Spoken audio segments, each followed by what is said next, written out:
Salam əziz şagirdlər, 2026-cı il 8 fevral tarixində Eller Akademinin təşkil etdiyi buraxılış sınaq imtahanında 11-ci sinif üzrə ingilis dilindən təqdim olmuş test tapşırıqlarının izahını sizinlə paylaşacağam. Gəlin ilk növbədə dinlənmə mətni ilə tanış olaq. Ekranda dinlənmə mətni görürsünüz. Mən birbaşa dinlənmə mətninin tərcüməsini sizin üçün edəcəm, vaxtını getməmək üçün. Dinlənmə mətni bir rəssam haqqındadır. Giorgio Morandi sakit və sadə sənət əsərləri ilə tanınan İtalyan rəssamı idi. O 1890-cı ildə İtaliyanın Bologna şəhərində anadan olmuşdu və həyatının böyük hissəsini orada keçirmişdi. Morandi çox səyahət etmirdi və onun gündəlik həyatı çox sakit idi. O, Bolonyadakı Gözəl Sənətlər Akademiyasında incəsənət təhsili almışdı və daha sonra orada müəllim olmuşdu. Daha sonra orada müəllim kimi fəaliyyət göstərmişdi. Və Morandi ən çox natürmort əsərləri ilə tanınır. O tez-tez masa üzərində qoyulmuş butulkaları, bankaları, qutuları və kasaları təsvir edirdi. Bu əşyalar adətən onun öz otağından olan gündəlik əşyalar idi. O, həmin əşyaları, onları diqqətlə düzürdü və müxtəlif vəziyyətlərdə dəfələrlə onların rəsmini çəkirdi. Morandi narıncı və ya sarı kimi parlaq rənglərdən istifadə etmirdi. Onun rəngləri yumşaq və sönük idi və tez-tez boz və qəhvəyi rənglərin çalarlarından istifadə edirdi. Eyni zamanda o, güclü hisslər və ya dramatik səhnələri göstərmək əvəzinə öz əsərlərində forma, işıq və tarazlığa, yəni balansa diqqət yetirirdi və onun rəsmləri izləyiciləri tələsməməyə və diqqətlə baxmağa dəvət edirdi. Morandi inanırdı ki, sadə əşyalar dərin mənalar ifadə edə bilər. Morandi erkən illərində çox məşhurlaşmasa da, çox məşhur olmasa da, işləri sonradan beynəlxalq hörmət qazanmışdı və bugün onun rəsmləri dünyanın böyük muzeylərində nümayiş etdirilir. Gördüyünüz kimi dinlənmə mətnimiz bir rəssamın həyatı və yaradıcılığı ilə bağlıdır. İndi gəlin həmin dinlənmə mətni əsasında təqdim olunmuş test tapşırıqlarına baxaq. Birinci test tapşırığı which statement is true according to the passage? Aşağıdakı müddəalardan hansı mətnə əsasən düzgündür? Burada düzgün cavabımız C variantıdır. Morandi used his own daily objects as subjects for his art. Morandi öz incəsənətində, öz çəkdiyi rəsm əsərlərində öz gündəlik həyatından olan əşyalardan istifadə edirdi. Bəli, nəyə görə? Çünki dinlənmə mətnində biraz əvvəl oxuduq. These objects were usually everyday items from his own room. Yəni bu əşyalar adətən onun öz otağından olan gündəlik əşyalar idi. C variantı da həmin mənaya gəldiyindən testin düzgün cavabı C variantıdır. A variantı Morandi preferred painting dramatic scenes with strong emotions. Yəni güclü emosiyalara malik dramatik səhnələr çəkməyi üstün tuturdu. Bu yanlışdır, çünki mətndə deyir ki, güclü hisslər və dramatik səhnələr göstərmək əvəzinə Morandi formaya, işığa, balansa diqqət yetirirdi. Yəni güclü səhnələrin, dramatik səhnələr, güclü hisslər, emosiyalar bunlara diqqət etmirdi. B variantında Giorgio Morandinin həyatının əhəmiyyətli hissəsini səyahətdə keçirdiyi qeyd olunur, amma dinlənmə mətnində onun çox səyahət etmədiyi yazılır. D variantında onun Gözəl Sənətlər Akademiyasında təhsil almasını müəllim olduqdan sonra kimi təsvir edirlər. Yəni əvvəl müəllim olub, ondan sonra orada təhsil alıb. Amma əslində dinlənmə mətnində əvvəl təhsil aldığı later became a teacher. Daha sonra orada müəllim olduğu kimi təsvir olunur. Yəni D variantında hadisələrin ardıcılığı yanlış yazılmışdır və Y variantında Morandinin rəsm əsərlərinin əsasən orange və yellow kimi, yəni narıncı və sarı rənglərdən istifadə etdiyi qeyd olunur, amma əslində mətndə deyilirdi ki, o bright colors, yəni parlaq rənglərdən istifadə etmirdi. Bunun əvəzinə daha solğun rənglərdən istifadə edirdi. İkinci test tapşırığında dinlənmə mətninin əsasən nə haqqında olduğu bizdən soruşulur. Bildiyiniz kimi dinlənmə mətni əsasən bir İtalyan rəssamın, yəni Giorgio Morandinin həyatından və yaradıcılığından bəhs olunur. Yəni hansı əsərlərində hansı rənglərdən istifadə edirdi, nələri təsvir edirdi, harada anadan olmuşdu, səyahət etmişdimi, etməmişdimi, bunlardan bəhs olunur ümumi şəkildə. Bizdən də ümumilikdə bütün mətnin məzmunu soruşulur. Bu baxımdan düzgün cavabımız B variantıdır. A variantında Gözəl Sənətlər Akademiyasının tarixi, C variantında İtaliyanın beynəlxalq muzeyləri, D variantında butulkaları və digər şeyləri necə çəkmək olar və Y variantında rəssamlar üçün səyahət etməyin vacibliyi. Bunlar haqqında mətndə danışılsa da, müəyyən qədər toxunulsa da, bütöv mətnin ümumi məzmunu B variantında öz əksini tapmışdır. Bu baxımdan düzgün cavab B variantı. Üçüncü test. Complete the sentence according to the passage. Cümləni mətnə əsasən tamamlayın. Morandi's paintings invite viewers to. Morandinin rəsm əsərləri izləyiciləri dəvət edir. Xatırladığınız kimi dinlənmə mətnində Morandi's paintings invite viewers to slow down and look closely. Yəni yavaşlamaq və yaxından baxmaq ifadəsi var. Bu baxımdan bu testin düzgün cavabı D variantıdır. Slow down dialoqda olan ifadədir. Lakin dialoqda look closely, yəni yaxından baxmaq, burada da observe things carefully, yəni əşyaları diqqətlə müşahidə etmək kimi sinonimindən istifadə olunur. Bu baxımdan düzgün cavab D variantı. A variantında Bolonyada necə incəsənət müəllimi olmaq olar? B variantında narıncı, sarı və qəhvəyi rənglərdən istifadə etmək. Yalnız bu üç rəngdən istifadə etmək. C variantında dünya ətrafında müxtəlif yerlərə səyahət etmək və Y variantında öz otağında gizlənmiş obyektləri, əşyaları tapmaq. Bunlar mətnə əsasən düzgün olmayan variantlardır. Dördüncü test tapşırığı write the correct answer to the question according to the passage. Yəni suala mətnə əsasən cavab verin. What did Morandi focus on in his artworks? Morandi öz incəsənət əsərlərində nəyə diqqət yetirirdi? Dialoqda belə, daha doğrusu dinləmə mətnində belə qeyd olunurdu. He focused on shape, light and balance. Instead of gəlin dialoqa baxaq. Dialoqda deyir, instead of showing strong emotions or dramatic scenes, Morandi focused on shape, light and balance. Deməli, o öz incəsənət əsərlərində formaya, işığa və tarazlığa diqqət yetirirdi. Yəni, siz bu test tapşırığına shape, light and balance yaza bilərsiniz, ya da bütöv cümlə kimi yaza bilərsiniz. He focused on shape, light and balance. Beşinci test tapşırığı, although Morandi was not very famous during his early years, yəni öz erkən illərində, ilk illərində Morandi çox məşhur olmasa da, his work later cümləsini bizdən tamamlamaq tələb olunur. Gəlin bir daha dialoqa nəzər salaq. Dialoqda ən son abzasının ilk cümləsidir. Although Morandi was not very famous during his early years, his work later gained international respect. Yəni onun əsərləri daha sonralar beynəlxalq şəkildə hörmət qazanmışdır. Gained international respect. Deməli, 5-ci test tapşırığında cavabımız gained international respect olacaq. 6-cı tapşırıq write one adjective from the passage that describes the word museums. Muzeylər sözünü təsvir edən bir sifəti dinləmə mətnindən yazın. Burada baxın International Museums of Italy var. İkinci test tapşırığının C variantında. Bu çaşdırıcıdır. Halbuki dinləmə mətnində muzeylərlə bağlı international yox, major sözündən istifadə olunmuşdur. Baxın, his paintings are displayed in major museums around the world. Gördüyünüz kimi ən son cümlədə major museums sözündən istifadə olunmuşdur. Yəni test tapşırığının düzgün cavabı major sifəti olacaq, hörmətli tələbələr. 7-ci testdə bizə cümləni söz önlərlə tamamlamaq tələb olunur. Sarah put her phone. İlk növbədə onu qeyd edim ki, Sarah üçüncü şəxsin təkindədir, lakin put sözünün sonunda S hərfi yoxdur. Deməli, cümləmiz keçmiş zamandadır.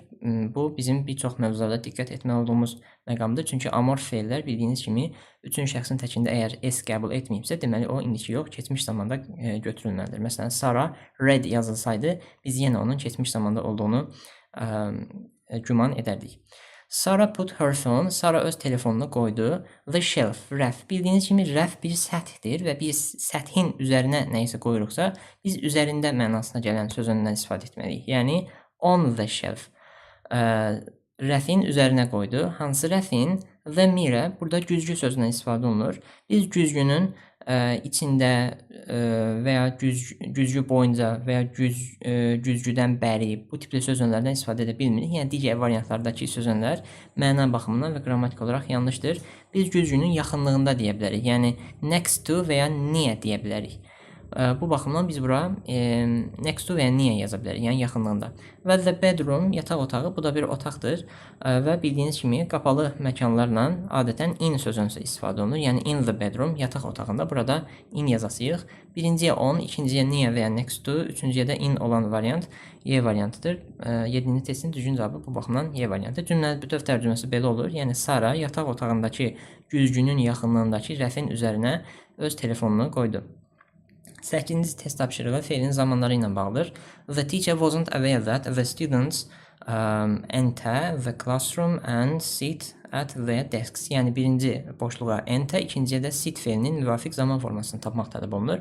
Feilin zamanları ilə bağlı təqdim olunmuş test tapşırıqlarında biz həm zamanların uzlaşmasına, həm də hər bir zamanın özünə məxsus zaman zərflərinə diqqət etməliyik. Burada baxın, cümlənin ilk tərəfi wasn't, yəni keçmiş zamandadır. Əgər cümlənin bir tərəfi keçmiş zamandadırsa, biz digər tərəflərdə də keçmiş zamandan uzlaşan zamanları götürməliyik. B variantındakı enter indiki zamandadır. D variantındakı are entering indiki davam edici və Y variantındakı have entered indiki bitmiş zamandadır. Keçmiş zamandan indiki zamanlar normalda uzlaşmadığına görə B, D və Y variantlarını silməliyik. Eyni zamanda C variantının ikinci tərəfindəki are sitting də indiki davam edici zamanda olduğundan C variantını da götürə bilmirik. Bu baxımdan düzgün cavabımız A variantı olur. The teacher wasn't aware that the students had entered the classroom and were sitting at their desks. Müəllim bilmirdi ki, tələbələr sinifə girmişdilər və artıq öz partalarında əyləşirdilər. Bəs nəyə görə keçmiş, bitmiş və keçmiş davam edici zaman formalarından istifadə olunub? Məlum olduğu kimi keçmiş zamanda əgər iki hərəkət eyni anda baş verirsə, keçmiş davam edici zaman formasından istifadə oluna bilər hər ikisi üçün. Biri digərindən əvvəl baş veribsə, əvvəl baş verən, yəni ilk baş verən hərəkəti də keçmiş, bitmiş zamandan təsvir edirik. Burada müəllimin məlumatı yox idi. Müəllimin məlumatsızlığından daha əvvəl baş verib tələbələrin sinif otağına girməyi. Bu baxımdan ilk baş verən hərəkət keçmiş, bitmiş zamandan təsvir olunur. Və müəllimin xəbərdar olmadığı zamanda onların partalarında əyləşməyi davam edirdi. Bu baxımdan bu da davam edici zamanda istifadə olunur. Yəni həm variantları zaman uzlaşması əsasən silərək, həm də bu şəkildə zamanların istifadə məntiqi ilə bu testdə düzgün cavabı tapa bilərik. 9-cu test tapşırığında düzgün sifət və ya zərfləri tapmaq tələb olunur. Burada biz əsasən hard və hardly sözlərinin fərqinə diqqət yetirməliyik. Bildiyiniz kimi hard zərfi çətin, gərgin, səylə, əzmlə mənalarına gəlir və hardly zərfi isə adətən inkar mənasını ifadə edir və demək olar ki, yox, çətinliklə, güclə mənalarında Azərbaycan dilinə tərcümə olunur. Bu cümlə belədir ki, the student studied for the exam all night, yəni bütün gecəni imtahan üçün çalışdı. Bütün gecəni imtahan üçün demək olar ki, çalışmadı demirik, adətən əzmlə, səylə, yəni gərgin şəkildə çalışdı deyirik. Bu baxımdan birinciyə hardly yox, hard zərfini yazmaq düzgündür. İkinci boşluqda isə now he can keep his eyes open. İndi isə o öz gözlərini açıq saxlayır. Əgər bir tələbə bütün gecə boyu yatmadan imtahana hazırlaşıbsa, məlumdur ki, o yuxusuzluğa görə artıq gözlərini açıq saxlamaqda çətinlik çəkəcək, çünki insan yatmağa da ehtiyac duyur. Deməli, o öz gözlərini açıq saxlaya bilmir. İnkar mənasındakı zərfi isə hardly zərfidir. Bu baxımdan ikinci boşluğa biz hardly yazmalıyıq. Birinciyə hard, ikinciyə hardly olan variant B variantıdır. Bu baxımdan 9-da düzgün cavabımız B variantı. 10-cu modal feillərlə bağlı test tapşırığıdır. Choose the correct modal verbs. Düzgün modal feilləri seçin. The hikers to reach the summit. So they to turn back before dark. Yəni dağın zirvəsinə çatmaq və havanın qaralmaq hərəkətləri təsvir olunub. Biz ilk növbədə baxmalıyıq hansı modal feillərdən sonra to şəklində məsdərlə olur feillər, hansılardan sonra to-suz birbaşa sadə feil istifadə olunur. Baxın, C variantında couldn't var. Couldn't-dan sonra to istifadə oluna bilməz. Bildiyiniz kimi can, could, must, should kimi modal feillərdən sonra feillər to-suz istifadə olunur. Bu baxımdan C variantı yanlışdır. Və eyni zamanda A variantının ikinci tərəfində haven't var və Y variantının ikinci tərəfində hadn't var. Düzdür, have to və had to birləşmələri var, amma haven't to və hadn't to şəklində modal feillər yoxdur. Have to, had to, has to bu modal feillərin inkar və sual versiyaları do, does, did köməkçi feilləri ilə düzəlir. Yəni haven't to, hadn't to, hasn't to, needn't to kimi ifadələr görsəz, həmin variantların səhv olduğunu düşünə bilərsiniz. Bu baxımdan A variantını və Y variantını da götürə bilmirik. Artıq bu məqamda biz B və D variantlarının arasında qalırıq. Çünki həm B variantını, həm D variantını boşluqların yerinə qoyduqda cümlə məntiqli şəkildə alınır. Məsələn, B variantını qoyaq. The hikers haven't been able to reach the summit, so they need to turn back before dark. Tərcüməsi, səyahətçilər zirvəyə çata bilməyiblər. Bu baxımdan onlar hava qaralmadan əvvəl geri dönməyə ehtiyac duyurlar. Bu məntiqli və qrammatik olaraq düzgün cümlədir və D variantında qoyduqda qrammatik olaraq düzgün cümlə alınır. Lakin biz B variantını götürə bilmirik. Nəyə görə? Çünki testin başlığı bizdən choose the correct modal verbs, düzgün modal feilləri seçməyə tələb olunur. Baxın, biz əgər B variantını seçsək, B variantındakı need feilini bura qoyduqda özündən sonra to turn back, to ilə olan məsələ gəlir. Əgər need-dən sonra to ilə olan feil gəlibsə, need modal feil yox, əsas feil sayılır. Bizdən modal feil tələb olunduğundan B variantını götürə bilmirik. Bu baxımdan düzgün cavab D variantı. The hikers hadn't been able to reach the summit. səyahətçilər zirvəyə çata bilməmişdilər. So they had to turn back before dark. Beləliklə onlar hava qaralmamışdan qabaq geri qayıtmalı oldular. Düzgün cavab D variantı. 11-ci test tapşırığı artikellərlə bağlıdır. Baxın, ikinci boşluqda smallest üstünlük dərəcəsində olan sifət işlənmişdir. Məlum olduğu kimi sifətin üstünlük dərəcəsi ilə Z artikli işlənir. Bu baxımdan A variantı, B variantı və Y variantı ikinci tərəfində Z artiklini təqdim etmədiyinə görə yanlış variantlardır. Sadəcə C və D variantlarının arasında qalırıq. Birinci boşluqda da country sayıla bilən tək isim var. Bildiyiniz kimi sayıla bilən tək isimlər artikelsiz işləmir. Yəni qabağında mütləq bir təyin edici olmalıdır. Bir artikl olmalıdır və ya yəli halda olan əvəzi olmalıdır, yəli halda olan isim olmalıdır və s. Burada heç bir şey yoxdur. Deməli, boşluğa biz artikel qoymalıyıq. C variantında birinci tərəfə artikel təqdim olunmayıb. Bu baxımdan C variantı da yanlışdır. Düzgün cavabımız D variantı. Həmçinin country ismindən sonra nisbi əvəzlik var. Məlum olduğu kimi əksər hallarda bir isim əgər nisbi əvəzliyi ilə təyin olunubsa, deməli xüsusi bir ölkədən, xüsusi bir şeydən söhbət gedir. Bu baxımdan xüsusiliyi bildirən müəyyənlik artiklindən istifadə olunur. 11-ci testdə düzgün cavab D variantı. 12-ci testdə düzgün variantı seçmək tələb olunur. Burada bizə natamam bir sual cümləsi təqdim olunmuşdur və sual cümləsini müvafiq söz sırasından istifadə etməklə tamamlamalıyıq. Sual cümlələrində əgər mübtədaya və mübtədanın təyininə sual verilmişdirsə, söz sırası nəqli cümlələrdə olduğu kimidir. Yəni birinci sual söz yazılır, daha sonra dərhal əsas feil yazılır. Köməkçi feil yazılmır və ya mübtədadan qabağa köməkçi feildən istifadə olunmur. Lakin sual mübtədaya verilməmişdirsə və ya mübtədanın təyininə verilməmişdirsə, digər cümlə üzvlərinə, məsələn, tamamlıq, yer zərfliyi, zaman zərfliyi, xəbər kimi cümlə üzvlərinə sual verilmişdirsə, bu zaman mübtədadan qabaq biz köməkçi feildən istifadə edirik. Yəni köməkçi feili mübtədadan əvvələ gətiririk. Baxın, bu cümlədə biz mübtədaya sual verməmişik. Bəs bunu hardan bilirəm? Çünki bütün variantlarda 1-dən 5-ə qədər baxın, mübtədam you-dur. Deməli, sual cümləsində you mübtəda varsa, mənim sual verdiyim şey mübtəda deyil, başqa bir cümlə üzvüdür. Mübtədaya sual verməmişəmsə, sual cümləsinin söz sırası belə olmalıdır. Sual sözü, köməkçi feil, mübtəda və əsas feil. Baxın, burada ikinci variantda birbaşa you gəlir. Köməkçi feil olan have-i özündən qabağa keçirməyiblər. Üçüncü variantda da did mübtədadan sonra gəlir. Burada da özündən qabağa keçirməyiblər. Və beşincidə yenə you birbaşa gəlir, özündən sonra əsas feil gəlir. Hətta nəinki köməkçi feili əvvəldə yazmayıblar, ümumiyyətlə 5-ci cümlədə köməkçi feili də yazmayıblar. Bu baxımdan ikinci, üçüncü və 5-ci variantlar səhvdir. Bu baxımdan testin düzgün cavabı A variantıdır. Birinci və dördüncü. Nəyə görə? Çünki how many other foreign countries sual sözü, have köməkçi feil ya da dördüncüdə did köməkçi feil, daha sonra you mübtəda və traveled və ya visit əsas feil söz sırasına əməl etdiyinə görə birinci və dördüncü bəndlər düzgündür. İkinci bənddə have, üçüncü bənddə did mübtədadan əvvələ keçilməkdir və beşinci versiya you visited yox, did you visit şəklində təqdim olunmalıydı. 13-cü test tapşırığında bizdən sinonimlər seçmək tələb olunur. B variantında xoşbəxt, əsəbi, C variantında təmiz, tikli, D variantında ağır, yüngül və Y variantında nəzakətli, kobud sözləri təqdim olunub. Göründüyü kimi bunlar sinonim deyil, əksinə antonimdir. Lakin sinonim eyni mənanı verən sözlər mənasına gəlir. A variantında small, kiçik və tiny, çox kiçik, bu ikisi eyni mənanı ifadə etdiyindən düzgün cavabımız A variantıdır. 14-cü test tapşırığında cümləni tamamlamaq tələb olunur. The manager is reviewing the documents, yəni müdir sənədləri gözdən keçirirdi. İndi biz bu document sözü ilə bağlı nisbi əvəzlik və daha sonra onu təyin edən bir budaq cümləni seçməliyik. Bildiyiniz kimi, boşluqdan əvvəl isim gəlibsə, biz nisbi əvəzlik axtarırıq, bağlayıcı əvəzlik axtarmırıq. Lakin what nisbi əvəzlik kimi çıxış edə bilmir. What həmişə bağlayıcı əvəzlikdir. Boşluqdan əvvəl documents ismi gəldiyindən A variantını və B variantını silməliyəm.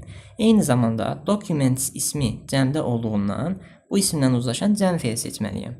C variantında has və D variantında has sözləri var. Lakin bildiyiniz kimi has yox, have been istifadə olunmalıdır. Çünki has təkdədir. Uzlaşma baxımından C və D variantlarını da silirəm. Düzgün cavab Y variantı. Bəs nəyə görə Y variantı? Çünki boşluqdan qabaq cansız bir varlıq varsa, necə ki documents, sənədlər insan anlayışı bildirmir, cansızdır. Bu baxımdan mən sadəcə 2 dənə nisbi əvəzlikdən istifadə edə bilərəm. Biri which, bir də which nisbi əvəzliyini əvəz edən that. və özündən sonra gördüyünüz kimi birbaşa feil gəlir. Bu baxımdan bura mən boşluq saxlaya bilmərəm. Yəni birbaşa nisbə vəzikdən sonra feil gəlirsə, nisbə vəziyi ixtisara salmaq olmaz. Yəni bura ya which have been sent by the client olmalı idi, ya da that have been sent by the client. Düzgün cavab Y variantı. Əgər D variantında has been yox, have been yazılsaydı, bu baxımdan D variantı da düzgün hesab edilə bilərdi.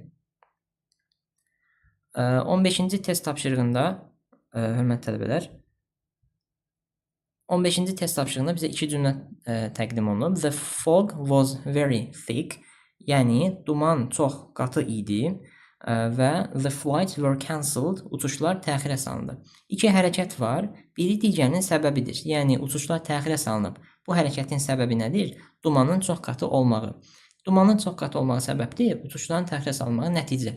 Deməli bizə nəticə ilə bağlı bağlayıcılar lazımdır. Nəticə mənasını ifadə edən bağlayıcılar so, beləliklə və that's why, buna görə də kimi götürülə bilər. Yəni biz bu testi məna və tərcüməyə əsasən tapırıq.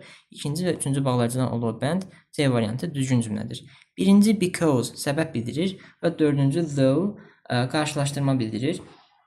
Biz necə ola bilərdi ki, because götürərdik? Əgər boşluq burada yox, burada verilsəydi, yəni səbəbin qabağında biz bağlayıcını yazmalı olsaq, götürə bilərdik ki, the flights were cancelled, uçuşlar təxirə salındı, because the fog was very thick. Çünki duman çox qatı idi. Bu zaman götürə bilərdik. Bəs nə zaman though bağlayıcısını götürə bilərdik? Əgər hərəkətlər arasında ziddiyyət olsaydı, though bağlayıcısını götürə bilərdik. Məsələn, cümlə belə olsaydı ki, the flights were not cancelled, though the fog was very thick. Baxmayaraq ki, duman çox qatı idi, uçuşlar təxirə salınmadı. Əgər bu şəkildə ziddiyyət olsa, biz though və ya although bağlayıcılarından istifadə edə bilərdik. 16-cı test tapşırığı kəmiyyət bildirən sözlər bölməsinə aiddir. Has the candidate got experience to handle the job? Yəni namizədin bu işin öhdəsindən gələcək qədər təcrübəsi varmı? İkinci variant yanlışdır, çünki only a few sayıla bilən cəm isimlərlə istifadə olunur. Lakin experience ismi sayıla bilməyən isimdir. Və dördüncü də yanlışdır, çünki such a lot şəklində bir kəmiyyət bildirən söz yoxdur. Such a lot isimlərlə istifadə oluna bilmək üçün özündən sonra of gəlməli idi. Məlum olduğu kimi a lot of, lots of və plenty of çoxlu mənasını ifadə edir və sayıla bilən cəm ya da sayıla bilməyən isimlərlə işlənir. Lakin a lot əgər ofsuz işlənibsə, feillərlə işlənir və zərf kimi çıxış edir. Burada experience ismi ilə işlənən kəmiyyət bildirən söz tələb olunduğundan such a lot seçilə bilməz. Yəni ikinci və dördüncü düzgün deyil. Burada düzgün cavab 1, 3 və 5-dir. Yəni 16-cı testin düzgün cavabı A variantıdır. Bəs nəyə görə? Çünki enough sifət və zərflərdən sonra işlənir. Sayıla bilən cəm və sayıla bilməyən isimlərdən əvvəl işlənir. Və üçüncü, beşinci də düzgündür. Nəyə görə? Çünki more əgər tək başınadırsa, həm sayıla bilən cəm, həm sayıla bilməyən isimlərlə işlənir. Əgər qabağında təyin edici varsa, o zaman biz həmin təyin ediciyə əsasən qərar veririk. Burada more tək başına deyil, qabağında təyin edici var. A little təyin edicisi sayıla bilməyən isimlərlə işlənir. Experience sözü də burada sayıla bilməyən isim kimi istifadə olunub. Deməli, a little more düzgün versiyadır və any yenə eyni şəkildə sayıla bilməyən isimlərlə işlənə bilir. Bu baxımdan any more da sayıla bilməyən isim olan experience-dən işlənə bilər. Yəni 5-ci də düzgün versiyadır. 17-ci test tapşırığı passive voice, yəni məchul növ bölməsinə aiddir. Burada məchul növdə olan cümlələri seçmək tələb olunur. Bildiyiniz kimi məchul növün qaydası to be feili daha sonra keçmiş zaman feili sifətdir. Yəni to be daha sonra feilin üçüncü forması ya da participle to ya da past participle şəklində ifadə olunur. Yəni to be feil gəlməlidir, daha sonra feilin üçüncü forması gəlməlidir. Birinci cümlə sual cümləsidir. Was there a treasure buried in the sand? Yəni qumda bastırılmış bir xəzinə var idimi? There was tipli cümlədir. Yəni vardır. There zera tipli cümlədir. Zera tipli cümlələr məchul növdə sayılmır. Bu baxımdan birinci cümlə məchul növ deyil. İkinci cümlə the event which occurred last month was a disaster. Keçən ay baş verən hadisə bir fəlakət idi. Burada occurred feilin üçüncü forması kimi düşünə bilərik. Lakin bu occur baş vermə feilinin keçmiş zaman forması, yəni feilin üçüncü forması deyil. Həmçinin to be feili burada işlənsə də to be feilindən sonra feilin üçüncü forması gəlməyib. Bizə lazımdır ki, birbaşa to be feili olsun, daha sonra feilin üçüncü forması gəlsin. Bu baxımdan ikinci də yanlışdır. Üçüncü, the broken window has been repaired. Burada baxın, to be feilinin indiki bitmiş zaman versiyası, yəni has been istifadə olunub. Özündən sonra da repair, bərpa etmə feilinin üçüncü forması, yəni participle to forması gəlib. To be feili və feilin 3-cü forması gəldiyindən bizim tələbimiz ödənilir, yəni 3-cü məhsul növdədir. Və 4-cü was the poem written by a famous author. Şeir məşhur bir müəllif tərəfindənmi qeydə alınmışdı, yazılmışdı yəni. Bu cümlə yenə sual cümləsidir. Bunu nəqli cümləyə çevirsək belə olur. The poem was written by a famous author. The poem was written by a famous author. Yəni şeir məşhur bir müəllif tərəfindən yazılıb. Baxın burada was to be feilidir. Özündən sonra da feilin 3-cü forması, yəni participle to, keçmiş zaman feili sifəti gəlir. Bizim tələbimizdə nə idi? Birinci to be feili gəlsin, daha sonra dərhal sonra feilin 3-cü forması gəlsin. Bu tələb ödəndiyindən 4-cü də məhsul növdədir. Bu baxımdan testin düzgün cavabı 3, 4, yəni B variantıdır. Bəs hansı halda biz 4-cü bəndi, yəni was the poem written by a famous author-ni məhsul növ götürməzdik? Əgər bu cümlənin sonunda bir sifət olsaydı, məsələn, was the poem written by a famous author interesting? Belə bir sual cümləsi olsaydı, biz o zaman onu məhsul növ saymazdıq. Nəyə görə? Çünki bu zaman bu was written feilinin qabağına yox, interesting sifətinin qabağına gedərdi nəqli cümləyə çevirərkən. Yəni nəqli cümlə belə olardı. The poem written by a famous author, məşhur müəllif tərəfindən yazılan şeir, was interesting, maraqlıdır. Bu cümlənin sualı olardı. Əgər biz bu sual cümləsinin sonuna interesting də artırmış olsaydıq, yəni həmin halda sual cümləsi sifətlə bitsəydi məhsul növ sayılmazdı, amma indiki versiyada sual cümləsi sifətlə bitmir. Bu baxımdan məhsul növ kimi götürülür. 18-ci test tapşırığı qısa cavablar bölməsinə daxildir. So do I, neither do I tipli cümlələr bölməsindəndir bu test tapşırığı. Tom has never visited Paris before. Tom əvvəllər heç vaxt Parisə baş çəkməyib. İndi bu cümləni tamamlamaq tələb olunur. Biz birinci fikir verməliyik, cümləmiz inkardadırmı, yoxsa təsdiqdədirmi? Cümləmizdə never heç vaxt mənasına gələn inkar sözü var. Deməli, cümləmiz inkardadır. İnkar cümlələrlə razılaşmaq üçün biz to sözündən istifadə etmirik. Və eyni şəkildə so ilə başlayan cümlələrdən də istifadə etmirik. Yəni, ikinci versiya yanlışdır. Və növbəti, əgər bu tipli cümlələrdə but bağlayıcısından istifadə olunursa, birinci tərəf inkardadırsa, ikinci tərəf təsdiqdə olmalıdır. Birinci tərəf təsdiqdədirsə, ikinci tərəf inkarda olmalıdır. Yəni, but ziddiyyət əmələ gətirir. Lakin birinci bənddə but and hasn't yazılıb. Onsuz da birinci komponentim, yəni has never visited inkardadır.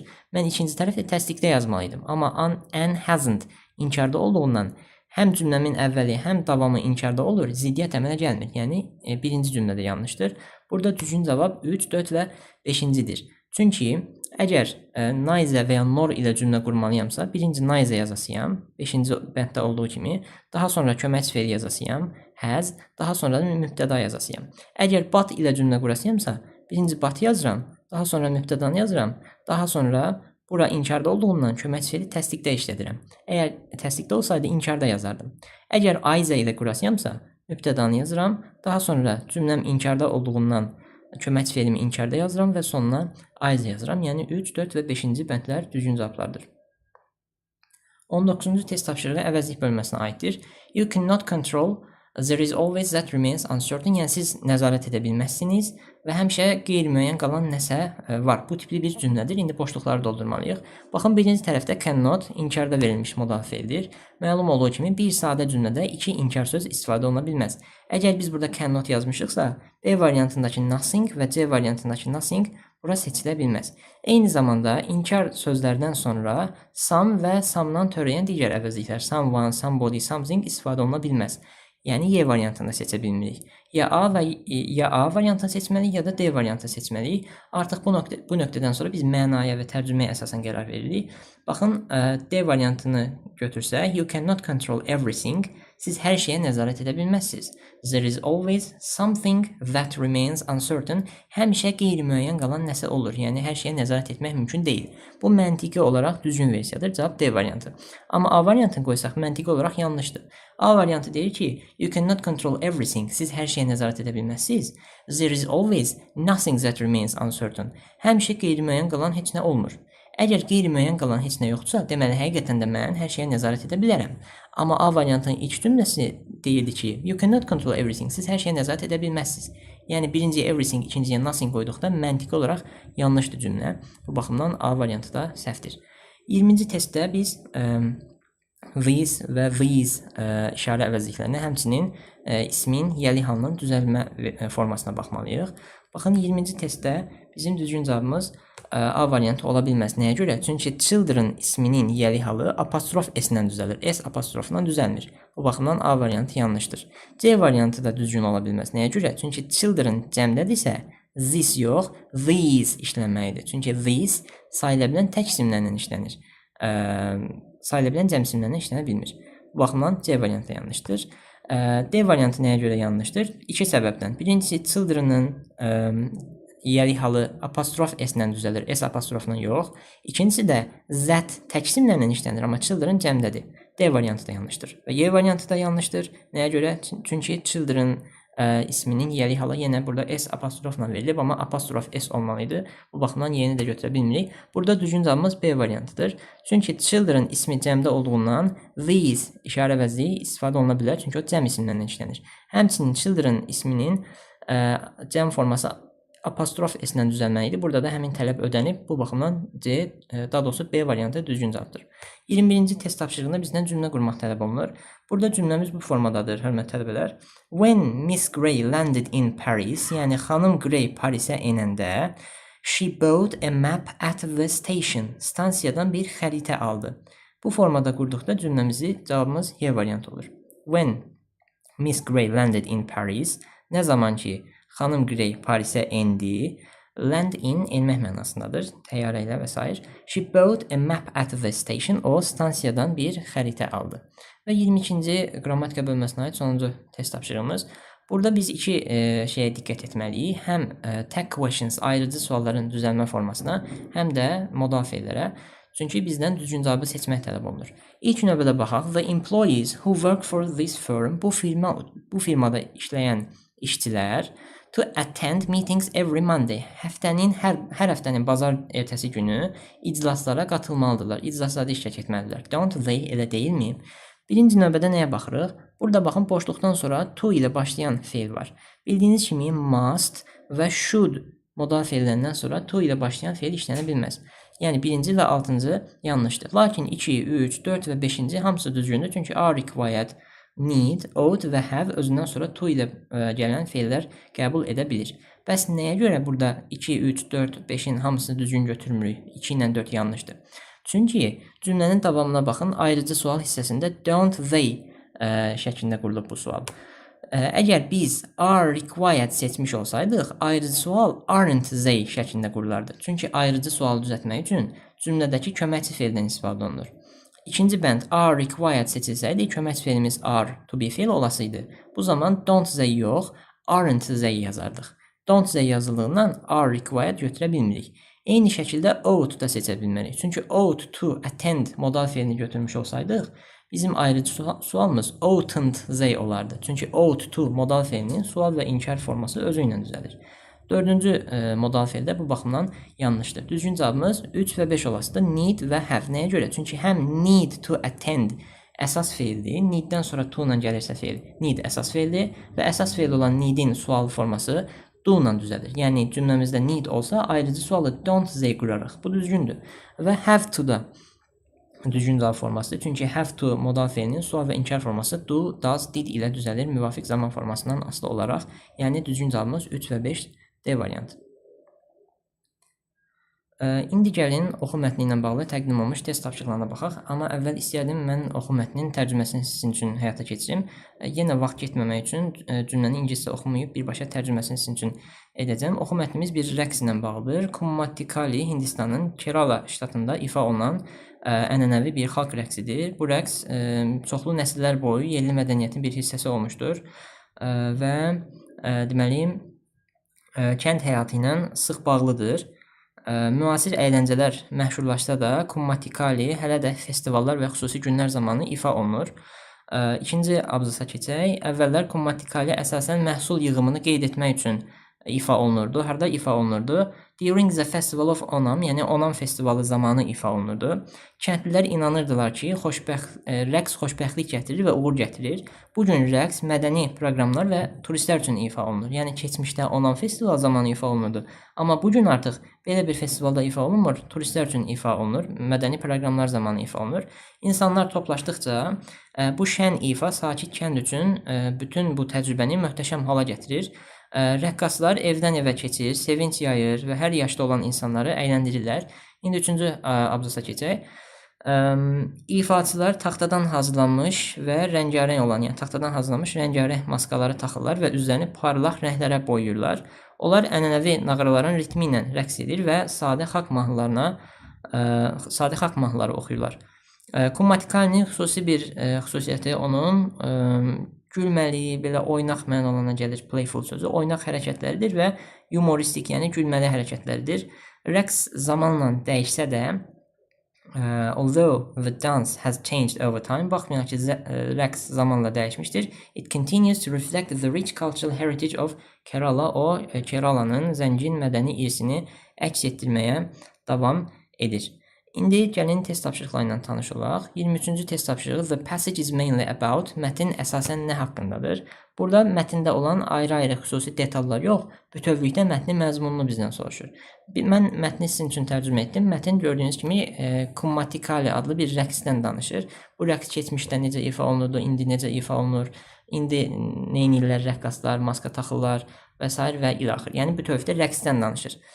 Bu mətn Onam festivalındakı xüsusi mahnılardan danışmır, rəqsdən danışır və eyni zamanda müasir əyləncədən yox, xüsusi bir rəqsdən danışır.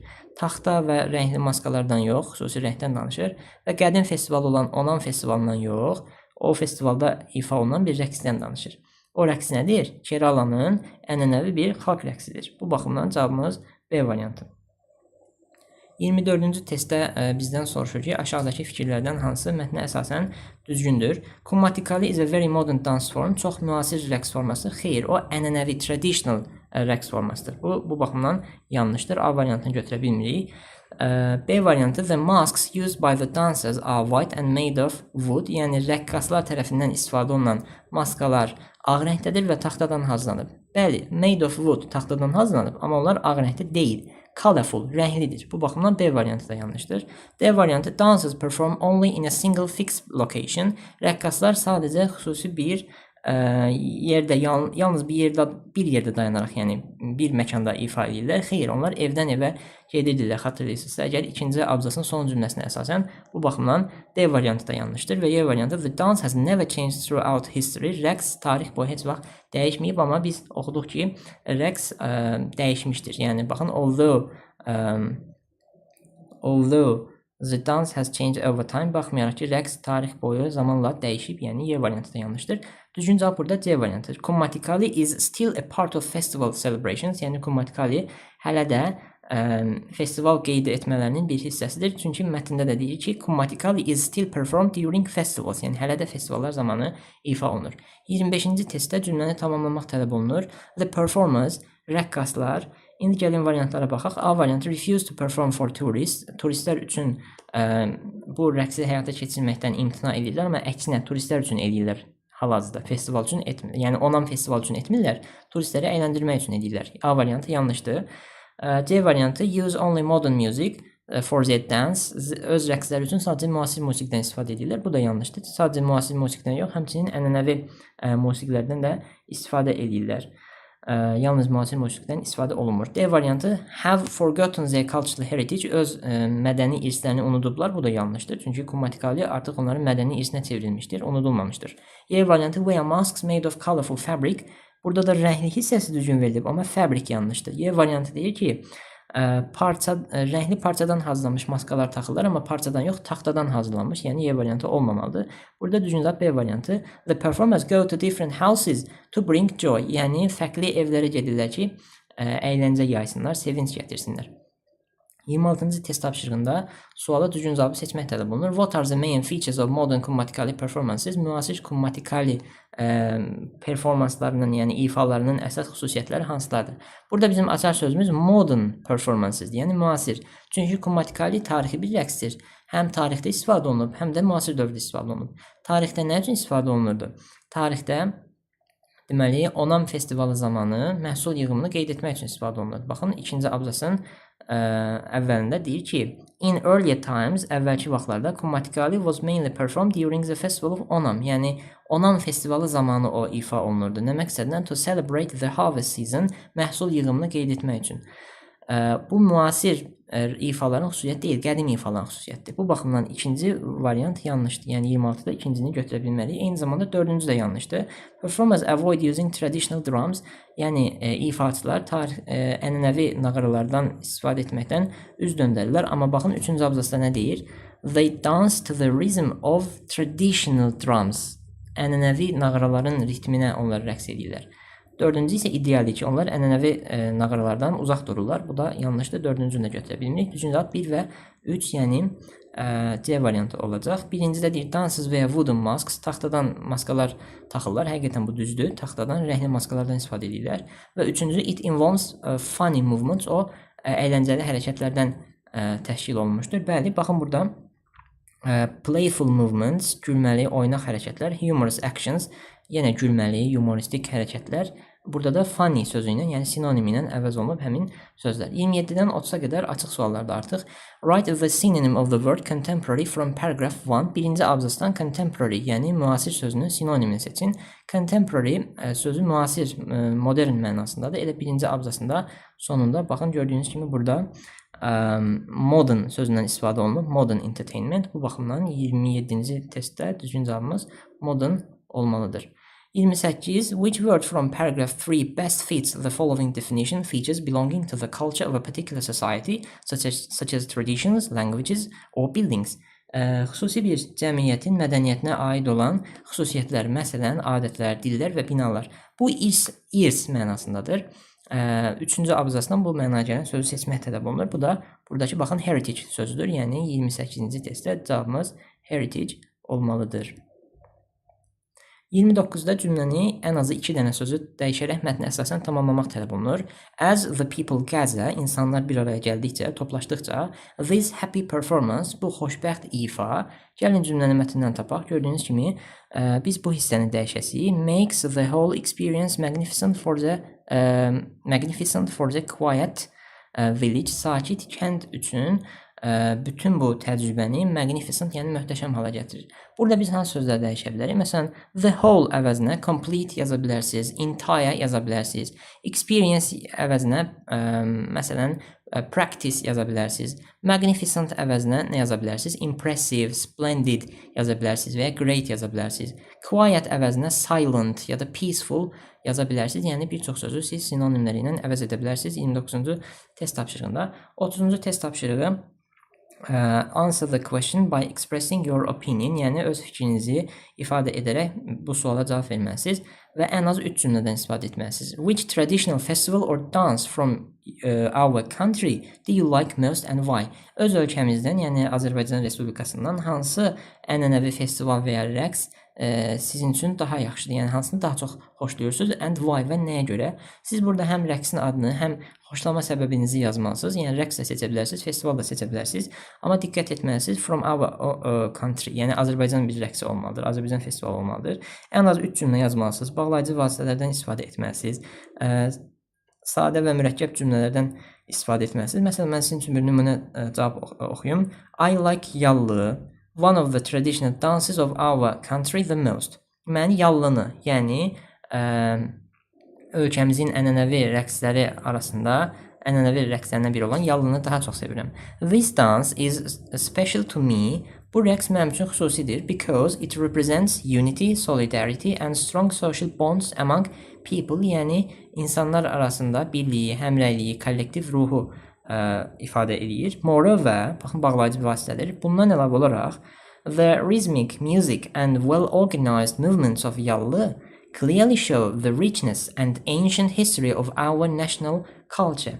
Yəni, yallı rəqsinin ritmik musiqisi və yaxşı təşkil olunmuş hərəkətləri bizim milli mədəniyyətimizin zənginliyini və qədim tarixini özündə əks etdirir. Bu şəkildə 30-cu test tapşırığını cavablandıra bilərsiniz. Hörmətli abituriyentlər, sizə uğurlar arzulayıram.